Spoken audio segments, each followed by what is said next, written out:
দিয়েছে এটা। পয়লা বৈশাখ আমরা নতুন জামা পরেছি, তাই না? কোন তোমার নতুন জামা কোনটা?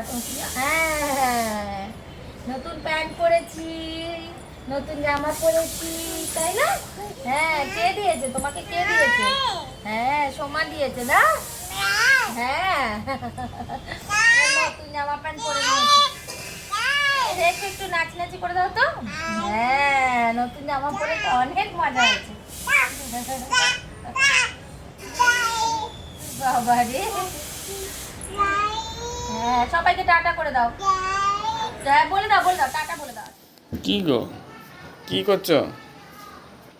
হ্যাঁ, পয়লা বৈশাখের দিন নতুন চাদর না পাতলে কি ভালো লাগে? তাই নতুন বালিশের কভার, চাদর সব পাচ্ছি। বালিশের কভার, চাদর পাতলে মনে হয় যেন ঘরটারই সৌন্দর্য বেড়ে যায়। এখনো নিজে সুন্দর হতে পারিনি। স্নান টান করবো। কেমন লাগছে বিছানার চাদরটা? ভালো। দাদাভাই দিয়েছিল ভাইফোঁটা। আর ওই যে নীল বালিশের কভারটা দেখো, ওইটা বোনের দোকান থেকে নিলাম। একটাই 5 বালিশের কভার ছিল সেটে, কিন্তু 5 বালিশ তো দুটো, তাই ভাবলাম দুটো নিয়ে নিই। ভালো লাগছে? চলো এবার যাবো গঙ্গায়। গঙ্গা স্নান করে এসে তারপর নতুন জামা পরবো। ঠিক আছে।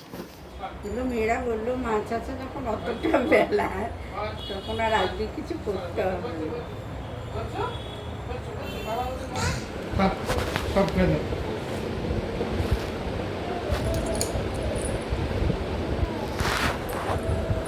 না। ওদিকে যাও না, ওদিকে যাও না মা।